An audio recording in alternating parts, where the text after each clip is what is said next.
But last time we were talking about Hazrat Sahab was warning against takabbar, against arrogance. And he mentioned many things that make people arrogant.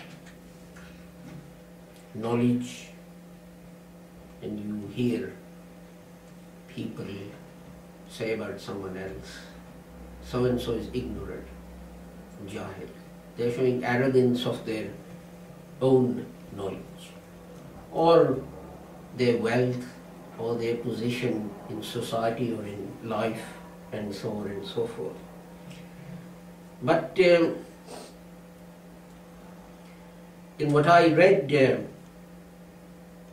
last time, there is one sentence or two sentences which are worth repeating.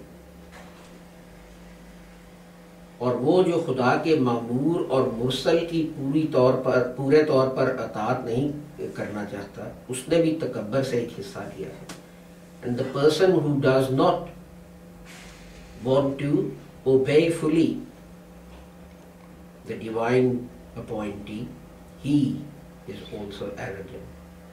और वो जो खुदा के मामूर और मुरसल की बातों को गौर से नहीं सुनता और उसकी तहरीरों को गौर से नहीं पढ़ता, उसने भी तकब्बर से एक हिस्सा लिया. And the one who does not listen to what the divine appointee says with full attention and does not read his writings carefully, he is also arrogant or has a part of arrogance. So कोशिश करो कि कोई हिस्सा तकब्बर का तुम में ना हो ताकि हलाक ना हो जाओ. So try to make sure that no part of arrogance is in you so that you may not be destroyed. Now this is a very important instruction. Hazrat Sahab, and I always used to wonder about that. Hazrat Sahab said, वो जो सचमुच मुझे मसीह मौद नहीं मानता, वो हमारी जमात में से नहीं. That a person who does not truly believe me to be the promised Messiah, he is not a member of our jamaat. Now people will say, well, we believe Hazrat Sahab to be the promised Messiah. So why does he say that? The reason that he says that is that there are two ways to deny someone or something. You can deny it with your tongue. You can say, I don't believe this. Or you can pay lip service and then deny by your very actions what that religion or that idea or that teaching is. Really, many of us fall in this category because we say we are Muslims and we don't pray 5 times a day, or we say we are Muslims and we don't give zakat, or we say we are Muslims and we find some trick, some excuse to avoid paying the zakat, which is a duty of every Muslim. So you may pay lip service to being a Muslim, you may pay lip service to saying Islam is my religion and I believe in it, but in effect, by denying what the religion teaches, you are saying, I don't really believe in it.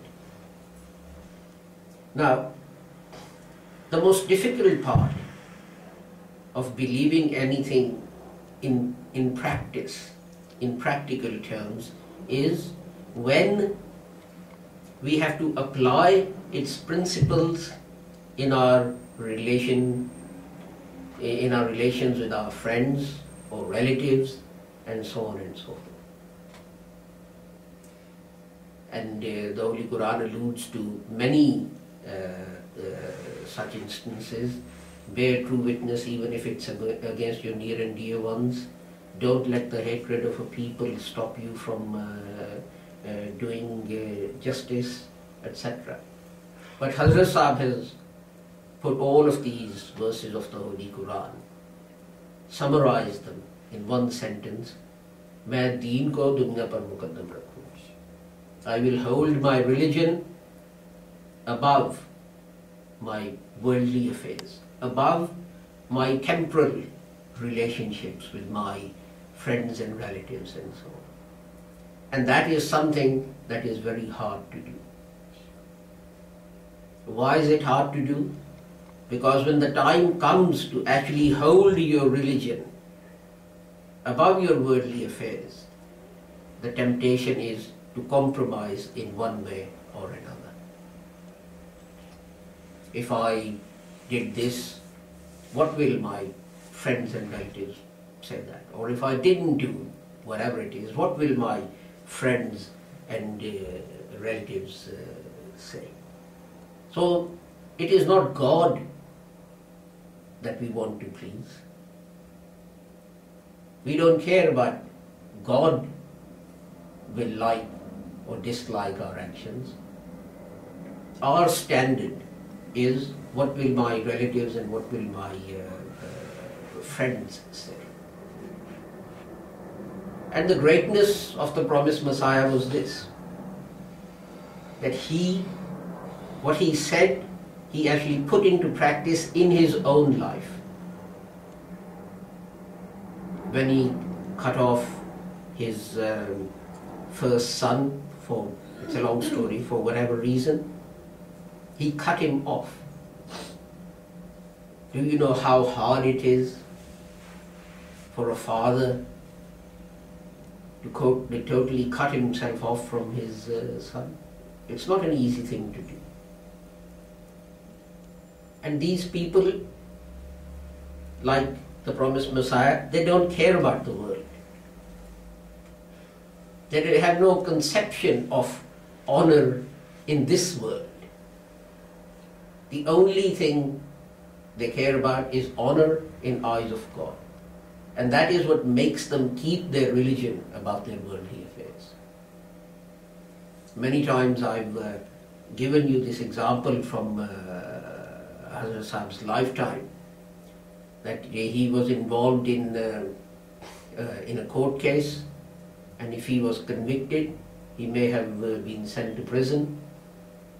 And his lawyers said, all you have to do is just deny what the other party is saying, because the other party is well known to be an enemy. He's made speeches, he's written articles, and so on and so forth against you. You denied, and the lawyer said, all I will do is I will say, well, it's a fabricated charge, just to humiliate you, bring dishonor upon you or whatever. And Hazrat Sahib said, I can't do that. And the man said, why not? And Hazrat Sahib said, because I did it. It will be a lie.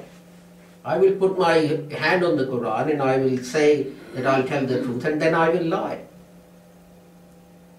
And then the lawyer said, well, sir, if you go to jail, then we will be humiliated. And Hazrat Sahib's words are worth remembering. It doesn't matter how many times I repeat them. We should all repeat them once a day. He said, should I take God's curse upon me because I'm afraid of humiliation in this world? You say if I'm sent to prison, people will leave me? Let them leave me. If I'm steadfast and I'm truthful, then God will give me a Jamaat that is greater in its loyalty than its steadfastness. And he went in and he told the truth. This is holding your religion above your worldly affairs. If you have to cut off your children, let alone anyone else, your own children, you cut them off. Somewhere Hazrat Sahib has said that if your arm or your leg gets gangrene, what do? To save the rest of the body, you cut it off, because you want to save the rest of the body. And it is the same thing here. We take Hazrat Saab's writings and his teachings lightly, and he rightly refers to this in this extract that I have read out to you. They are in Urdu, they are not in Arabic. We can read them and reflect upon them and see whether our lives are guided by the instructions of the man that we say we believe to be the Messiah promised by the Holy Prophet Muhammad sallallahu alaihi wasallam for this age.